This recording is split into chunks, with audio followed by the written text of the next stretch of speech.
Alright guys, welcome back to the channel. Today we're hitting the pass. So we got to get chains ready.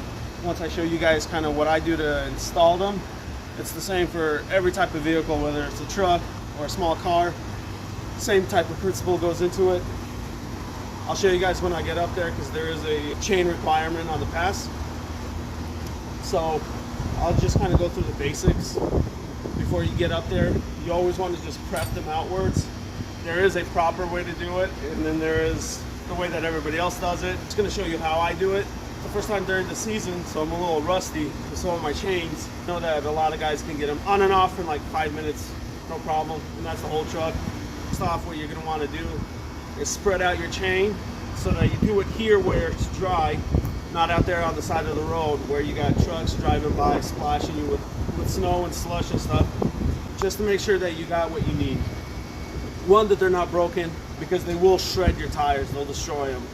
And then two, to make sure that you orient them correctly so that when you go to install them, all you have to do is lay them out, drive over them, throw them back onto the tire.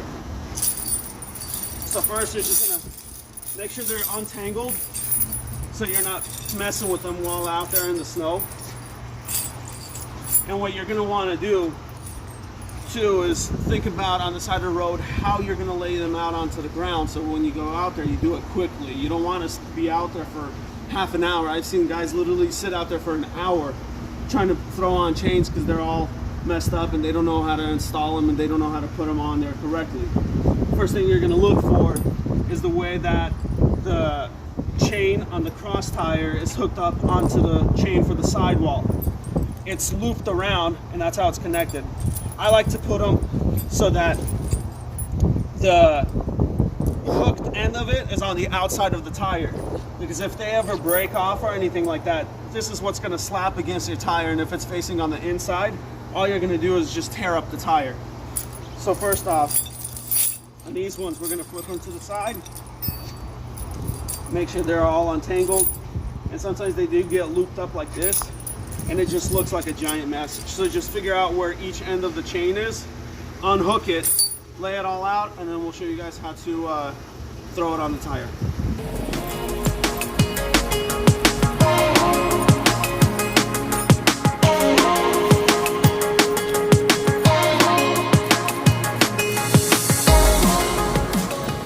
So now that you got your chain laid out, the way you're gonna have it is you're gonna have these casters. I call them casters. You're gonna have them on the outside of your sidewall. And this is because you have to access them with this little point right here and a tool that you're gonna go in to twist them and lock these casters in like that on the tire. And there's a couple of different ways to lay them out. What you're gonna do is just pick them up how they are, because we know that the chain hooks from the other side. We want these to lay down the other way when we put them onto the tire.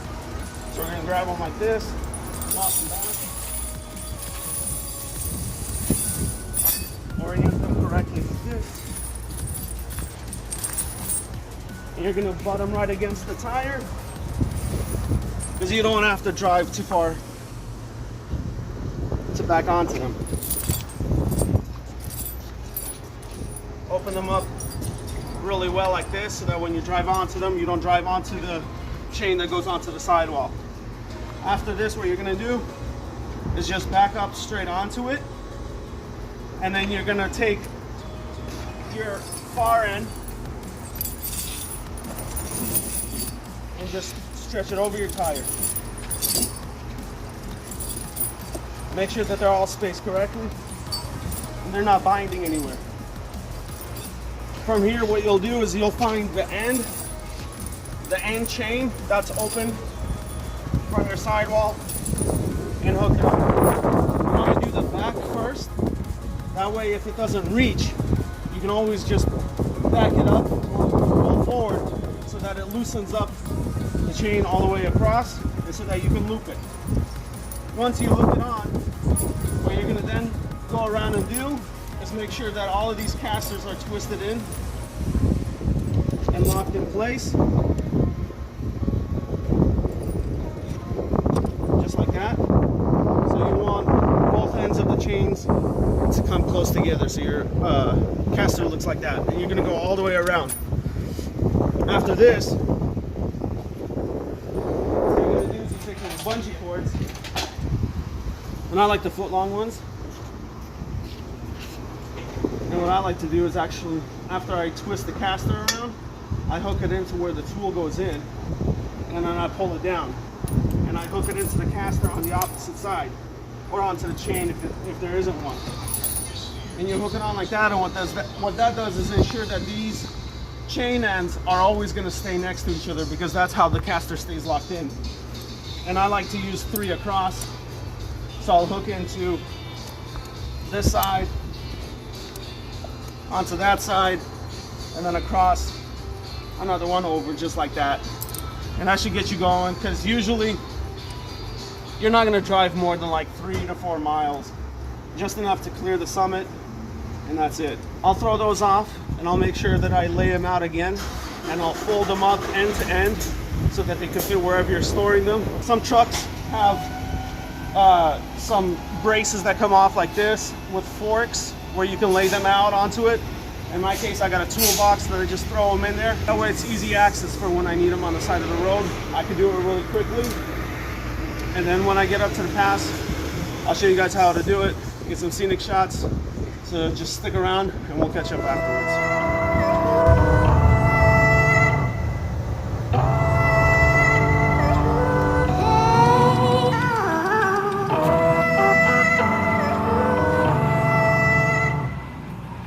Alright, so we're about 5 miles out from the pass. It's snowing a little bit. I don't think I actually need the chains, but DOT is requiring them, and it's like $503 ticket if you don't put them on. They don't care about your excuses. So I'm just gonna slap them on. It's gonna be a slow, very slow 10 miles until we clear the actual pass, get to flat ground, so I can whip them off. But I'll show you how I throw them on the spot. I am only going to put them on the tractor. It is required on the trailer, but I can almost guarantee, because I saw the traffic cameras, you don't need them on the trailer. You don't even need them at all. But because DOT makes it required, you want to throw them on just so you avoid their problems, because they don't care. DOT is pretty heartless. State Patrol is the worst, especially in Washington State. So I'm just going to throw them on. We're just gonna head up. hopefully it at least looks nice out here with all the snow and everything. This is how stupid DOT is, especially in Washington State. There's literally probably 4 or 5 light posts down this part of the road right here, down this part of the highway, and it's a designated area for chaining up, and not a single light pole is up, but yet all chains are required to be installed. So you got to do most of it out in the dark. I got my lights on, my work lights, but still, getting out to the back of the truck, you're not going to see anything. So I'm just going to throw them on. Hopefully you guys at least see something.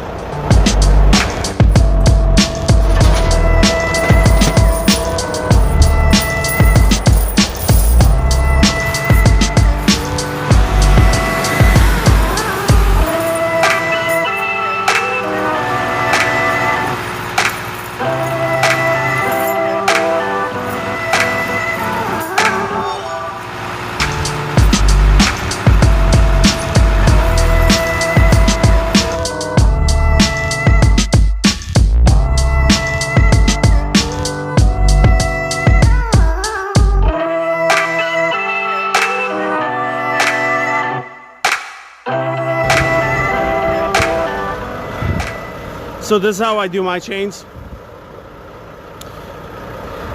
I did it differently than I showed you guys at the truck stop. What I did is just throw them on top of the tire, gave the tire a hug from the back, grabbed it and hooked it from the back, and then I pulled it up forward, gave it enough slack to hook it up right there. And then what I did is I went around and just bungee corded it. I did a caster to caster, and then just one right down the middle of both of them. There is a little bit of slack right there, and you're always going to have it unless the tires are absolutely brand new. You're always going to have a little slack. That's why you have to drive slow anyway. But what we'll do is we'll drive probably maybe a quarter mile and double check them to make sure they're secure. This is the first time during the season, so these worn out old chains could be breaking off literally 100 yards down the road. So I'm just going to slap on the other side, and we're gonna get going. On the slack that you have right here, as you drive, the chain will center out onto the tire a little bit more, and then you can actually skip links to get it as tight as you actually can get it. And then that's how you're gonna make sure that you don't get enough slap while you're driving. All right, so I throw them on, rolled forward and backwards a few times just to center the chains out, and now we're gonna start heading up. What's really interesting is that this gentleman right here is proof that you're never too old to learn. He's an older guy, and he says he hasn't been up to the pass in a couple years, and stopped by probably 4 or 5 times just to see how I was doing it so that he can do it on his own truck. Don't be afraid to ask questions. It's better to be safe than sorry, like always.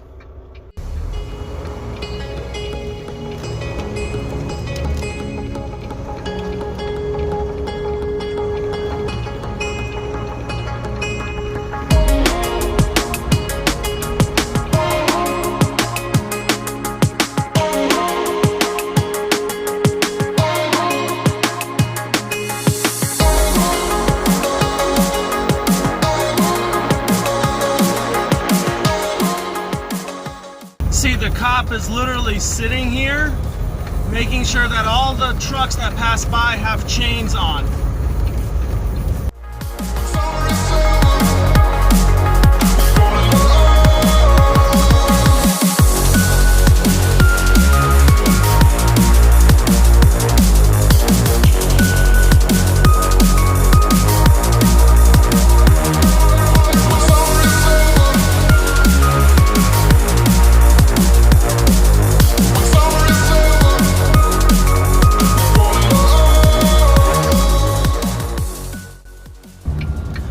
Cleared the pass.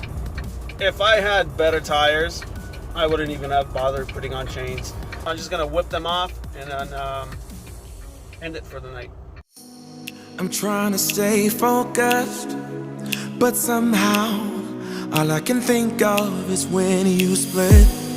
I gotta find the motive, play forward, watch every sequence bit by bit. Cause this is my own investigation.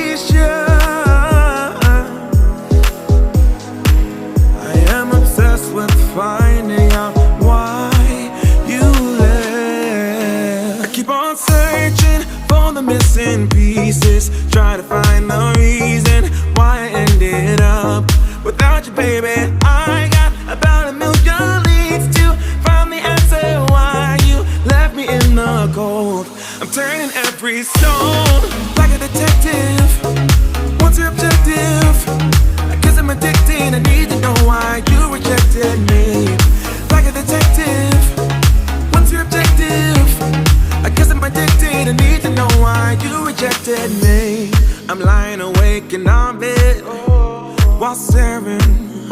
Holes in the ceiling, I got no clues.